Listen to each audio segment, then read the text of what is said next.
殿下，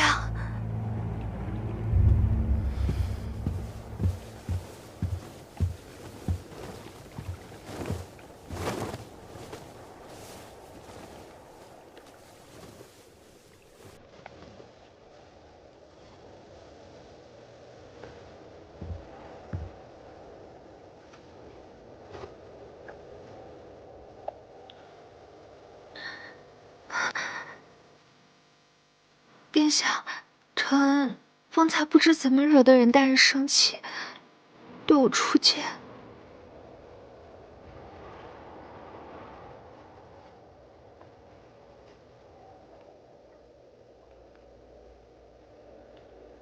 你误会了承恩，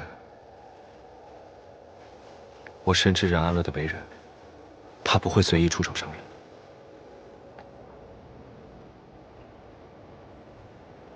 帝小姐如此惊惶无措的样子，哪还有半点太子妃的风采？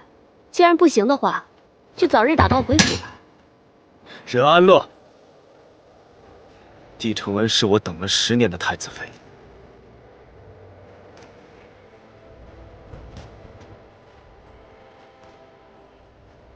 谁也无法改变我的心意，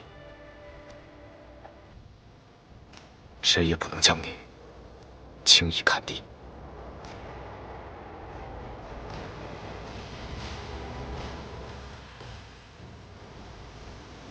起立，站着。是。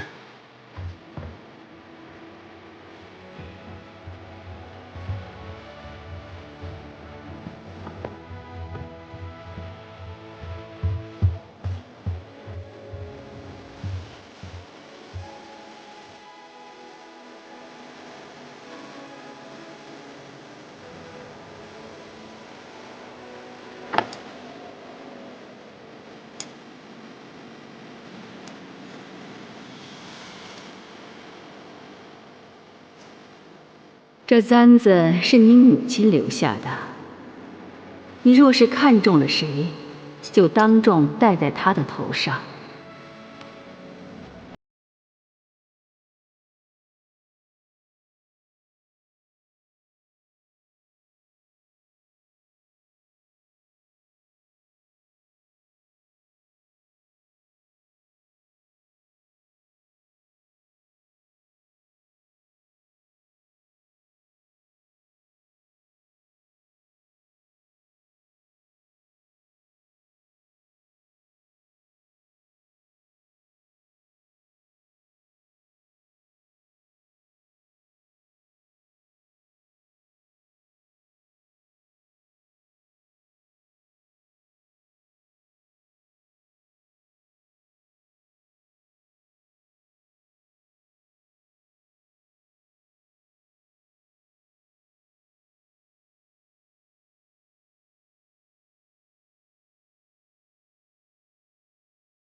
我也会去地子园，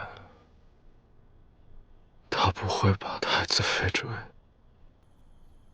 给天下任何一个女子，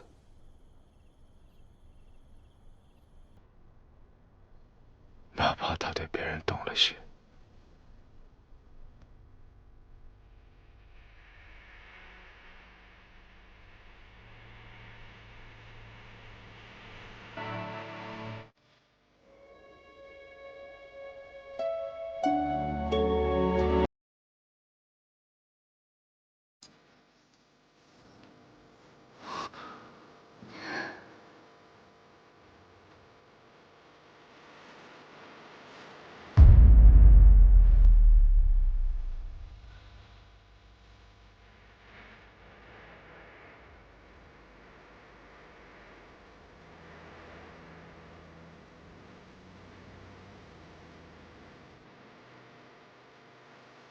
太子可还把本宫的话放在心上？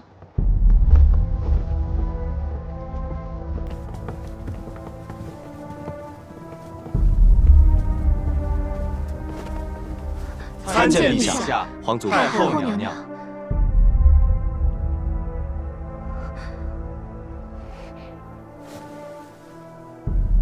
臣记得皇祖母自幼教导：口言之，身必行之。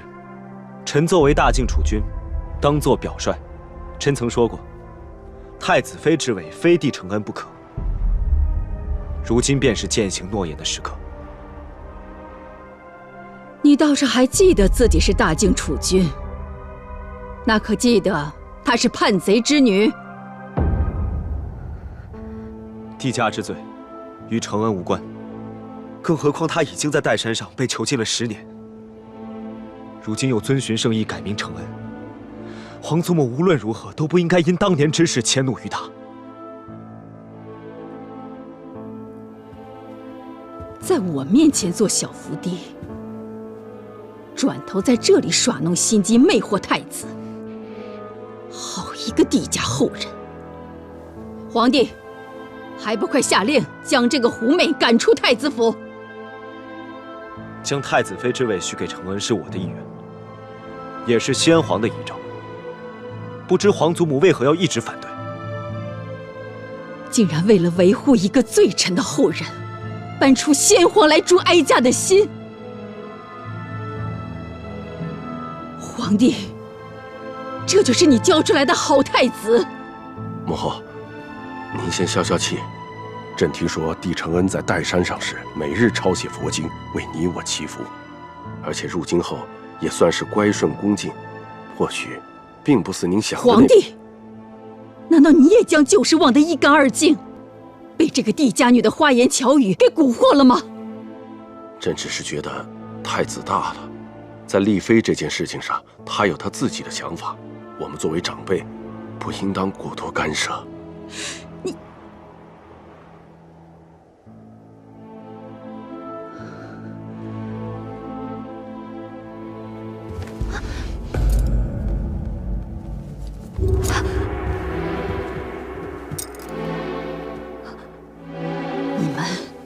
你们尽管胡闹，只要我还是大靖的太后一日，帝家女就绝不可能入太子府。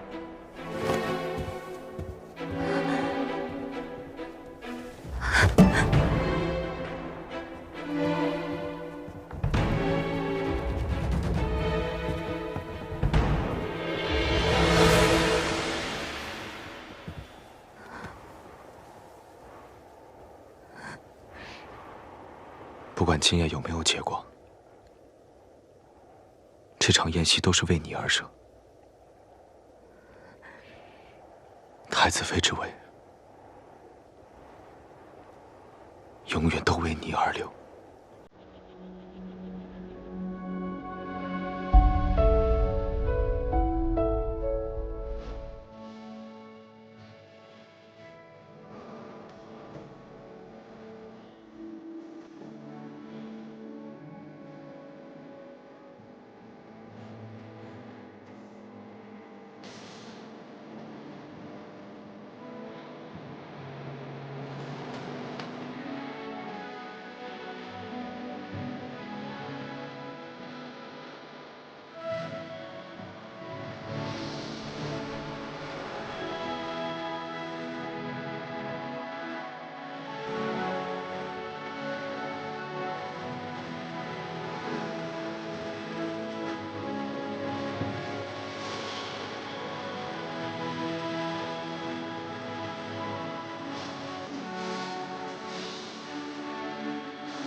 雪下这么大，还不走快一点？陆明熙，你方才是没见着，我在晚宴上，我的剑寒夜都被我迷住了。你现在哪里还有大理寺卿的气势？那可不是，我方才为难帝承恩的时候，气势非常足。所有人都被我给唬住了。我知道，你做任何事我从来都不担心。但是我问心有愧。对寒夜还是帝承恩？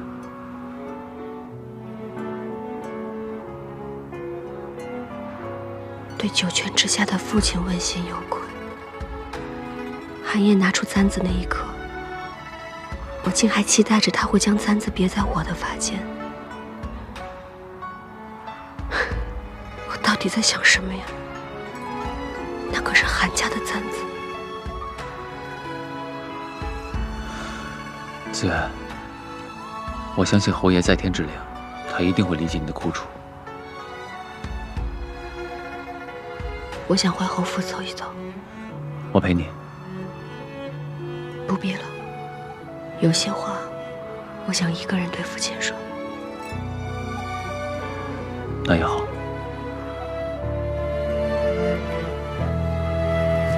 藏起了不舍，将你的笑脸守望，终有别离，别遗忘。我为你抖落一身风雪，愿光为你停留。不谈风月，我陪着你把命运紧握。你是我年少久违的梦，微光心紧了我。落子无悔，来世重逢如何记？王北，你看，好大的雪。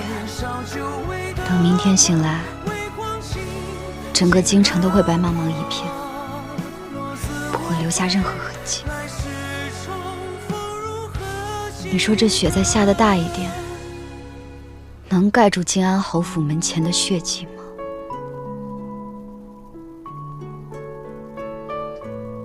属下只知道，这雪要是再下去，将军就该病了。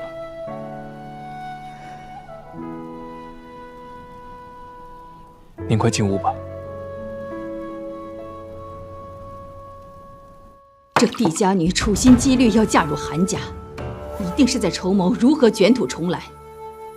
帝承恩入选太子妃，一是太子以太祖的遗诏相逼，二是我这个做父亲的，就算是费尽了心力，也无法阻止他，弃他而另娶，不得已，才只能迎妻下山。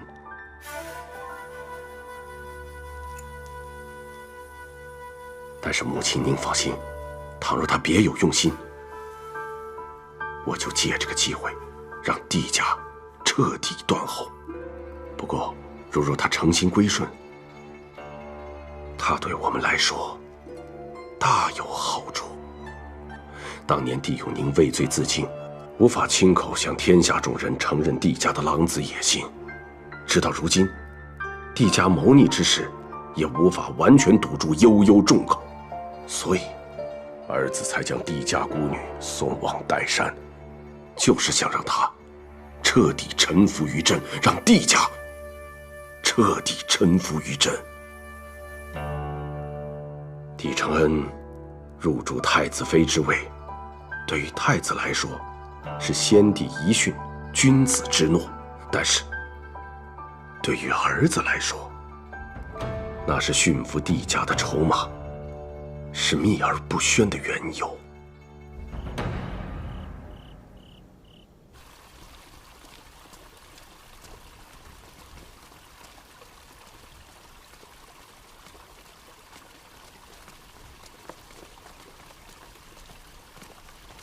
小侯爷，站住！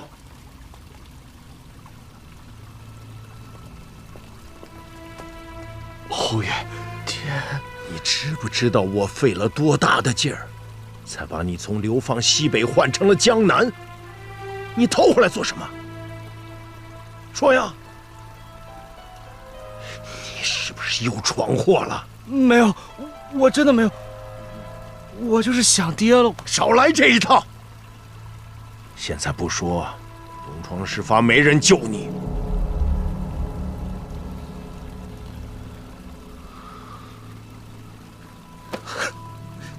爹，我错了，我真的错了，求您帮我！现在只有您能帮我了，爹。发生了什么？你说。老爷，小侯爷到了江南以后，酒后奸杀了钟家的长女钟景，事后想要放火毁尸灭迹，没想到失手把钟家满门都烧死了。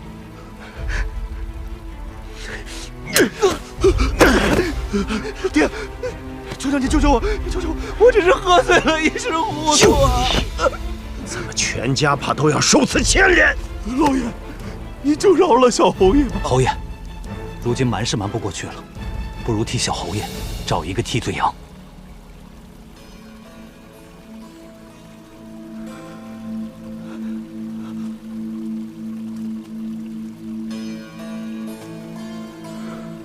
查明钟家情况，以便见机行事。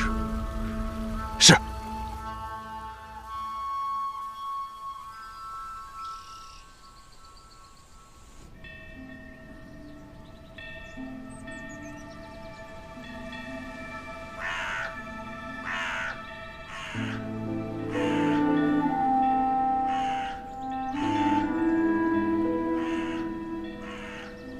父亲，我在靖南隐姓埋名，做了10年水匪，终于又能正大光明的来这里祭拜您。我回来了，可偌大一个帝家，只有我站在这里。那葬身庆南山下的8万将士，10年来他们因为莫须有的罪名，孤魂至今，难回故土。当年父亲以死明志，依旧换不回一个公道。如今让我们蒙受不白之冤的人，却坦然坐在皇位上，安享万人俯首，坐拥万里江山。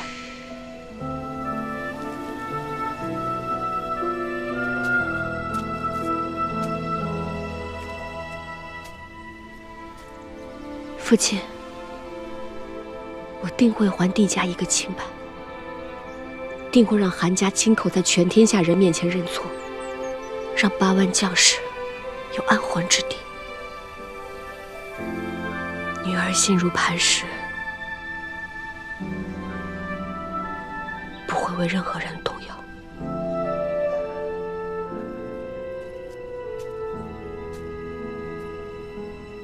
安洛，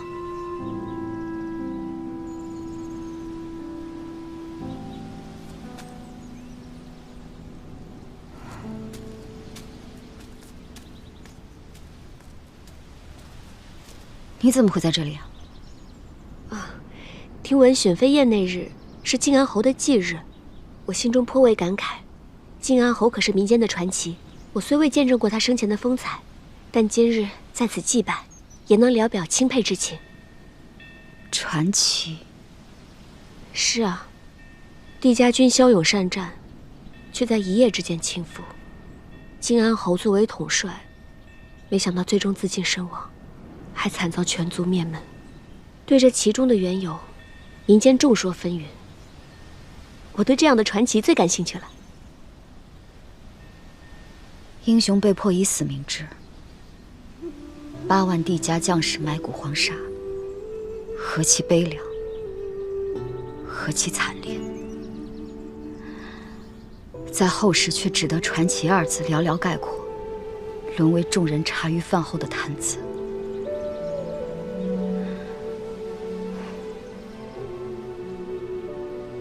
安宁，我对这其中的隐情好像了解的不是很清楚。不过既然你们都记得靖安侯，那他就没有真正的死去。不打扰你缅怀旧人了，我先走了，改日一起喝酒。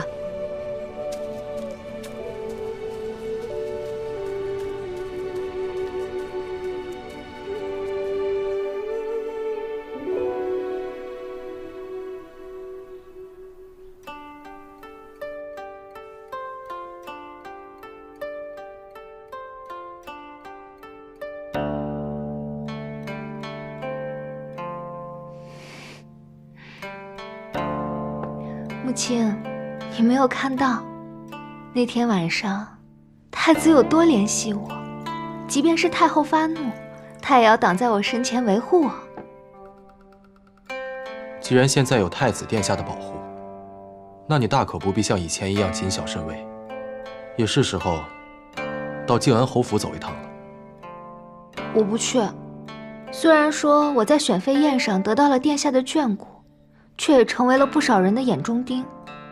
若此时去靖安侯府祭拜，那岂不是授人以柄？但是你可别忘了，让太子殿下怜惜的是你弟子元的身份。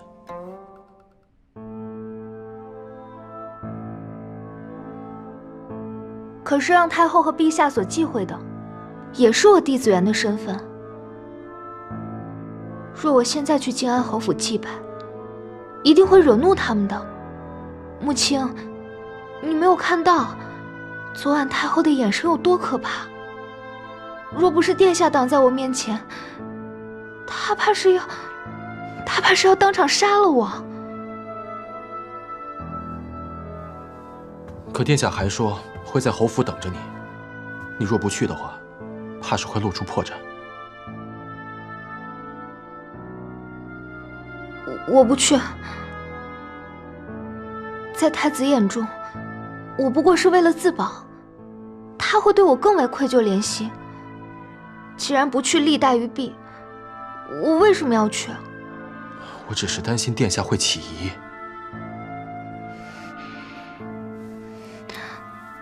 母亲，我知道你都是为了我着想，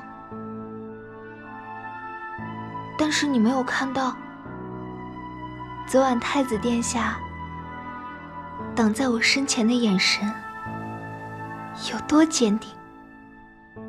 我相信他是不会放弃我的。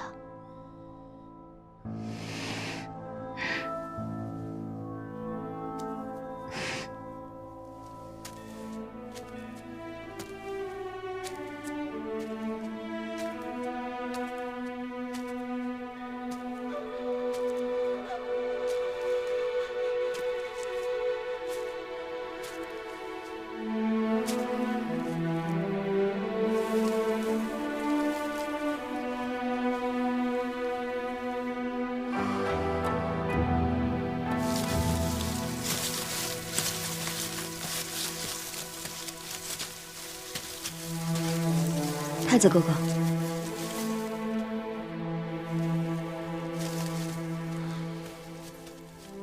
靖安侯府破败萧条多年，终归不是我一时便能清扫干净的。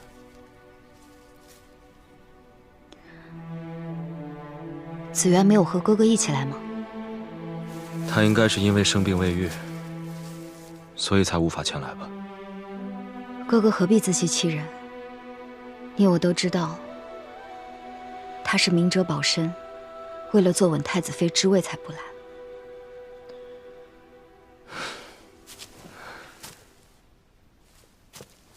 安宁，你不要怪他。皇祖母之前如此对他，他不来，也是人之常情。我没有怪他，我是怨恨我自己，更替靖安侯和整个帝家军感到悲凉。这样一位顶天立地的英雄，甚至得不到自己亲生女儿的一壶清酒祭拜。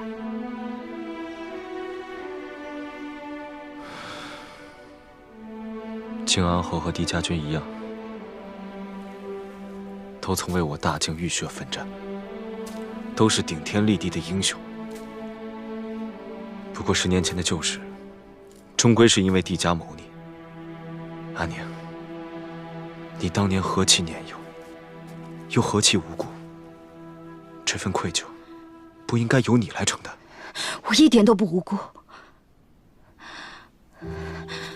最无辜的是子渊。若是没有10年前的那场悲剧，子渊也不会变成今日的承恩，来见自己生父一面都不敢，都不能。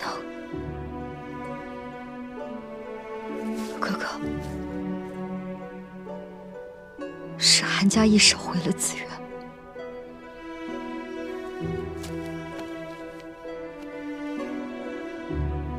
10年的岱山求见，如今在他身上，竟不见半分的当年模样。我也很想念昔年的子渊。是啊，我也很想念当年的子渊。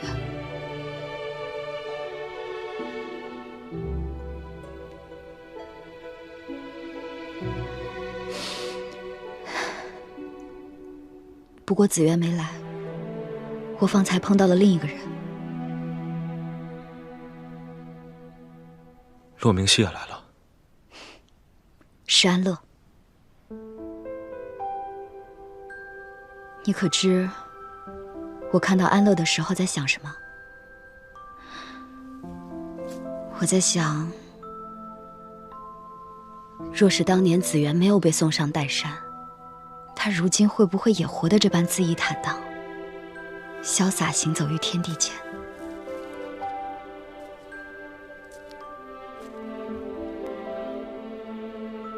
任安乐。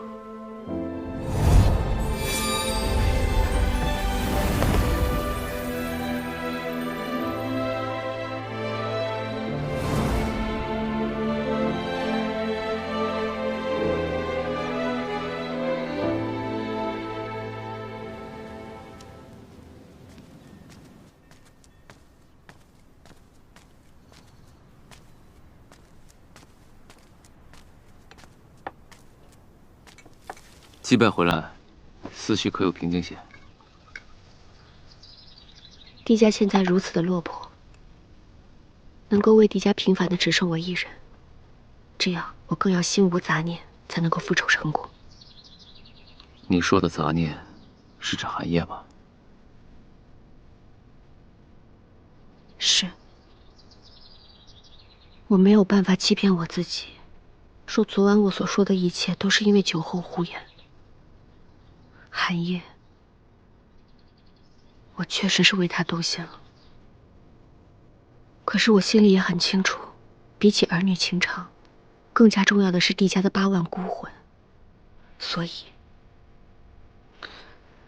我不会再让自己在这段感情当中沉溺下去了。不管是真情还是假意，我要做回我自己。子安，在我面前，你永远可以做最真实的自己。在扮演任安乐的这些年，只有在你面前，我才最轻松、最自在。我去祭拜的时候，安宁也来了。安宁，你没露出破绽吧？安宁从前最是单纯率真，可是久别重逢，不知是怎么了，总感觉她好像有些敏感。此事我会去查，不过仅凭祭拜，他也难以联想到你的身份。还有一事，钟家灭门案和古云年有关。这阵子古云年表面低调，但暗地里却在搜寻一个叫做钟海的人。钟海，是他？没错，他就是我们一直找寻的帝家军幸存者。千月阁已经查明，他此前流落江南，又因水患走投无路，是钟家收留了他。他对钟家忠心耿耿，更可能是钟家灭门案唯一的证人。古云年想必正是因此要杀人灭口。钟海会成为我们扳倒古云年的关键。那我们一定要赶在古云年之前找到他。但若是他仍在江南，怕我们赶不及。眼下，我倒有个办法。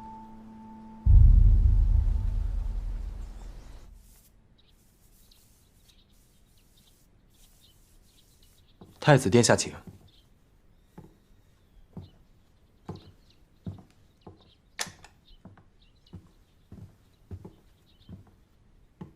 殿下，脸色不错，看起来身子都恢复了。小小风寒，有劳殿下挂念了。今早起来便无碍了。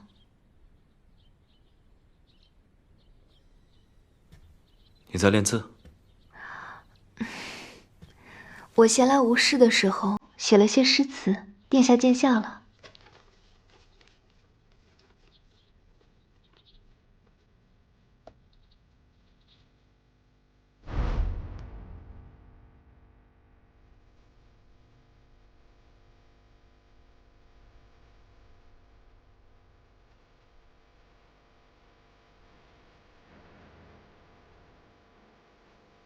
他的字还和小时候一样。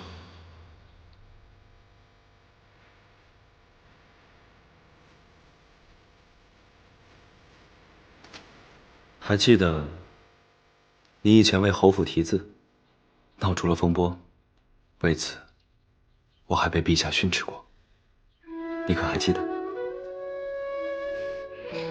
那时我只有8岁，许多事情已经记不太清楚了。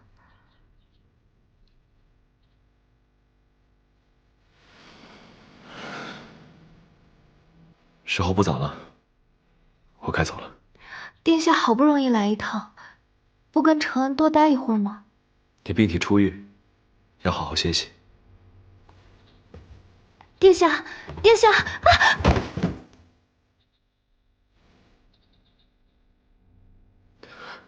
你没事吧？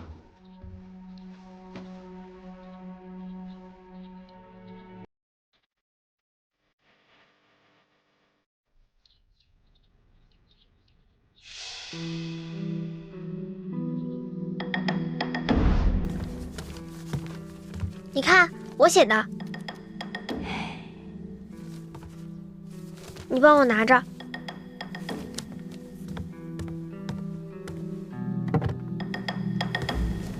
啊！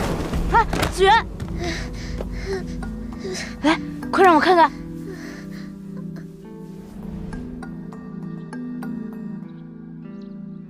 殿下，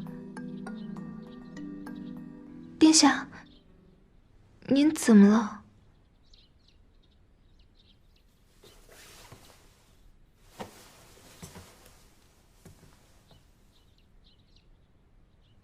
殿下，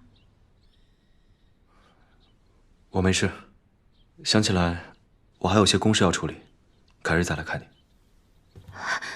殿下是不是心仪任大人？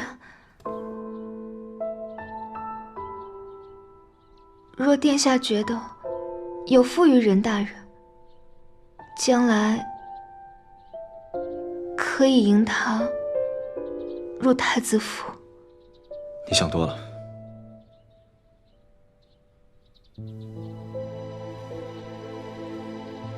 任安乐乃当朝重臣，国之柱石，我不会将他引入太子府。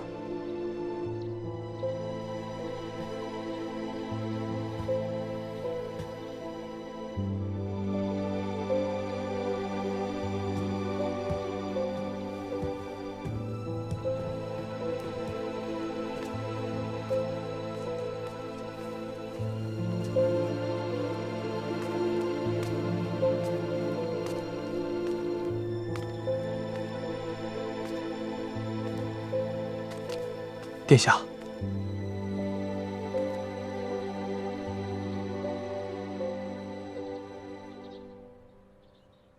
你可相信，10年改变的不只是一个人的脾性，甚至连身上的伤疤都荡然无存。属下只知道，世事无常，人心莫测。你立刻派人去调查，岱山上这10年到底发生了什么？是。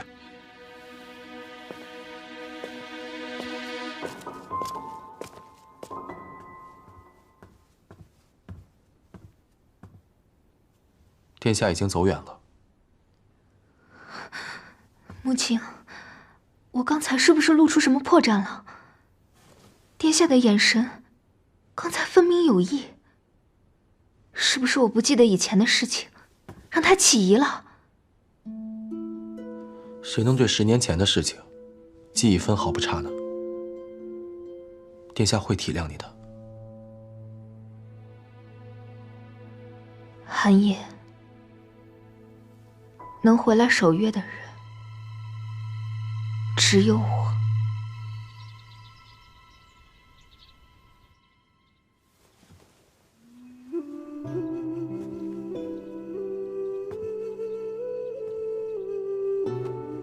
靖安侯戎马一生，可短短10年，却已无人记得。我怕我离开西北太久了，也会和他们一样，渐渐的遗忘。可是英雄，即便是死了，他们还是英雄。属下会跟将军一样，永远记住他们。只要我们不忘记，他们便不算真正的死去。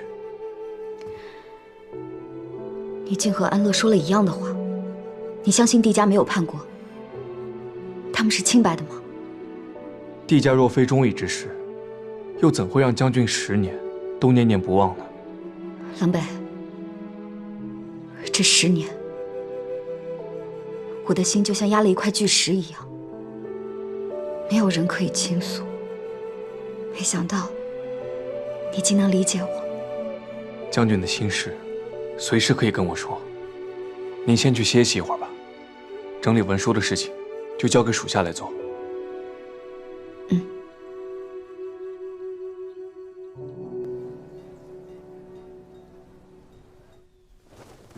早上才见过，现在又把我叫过来，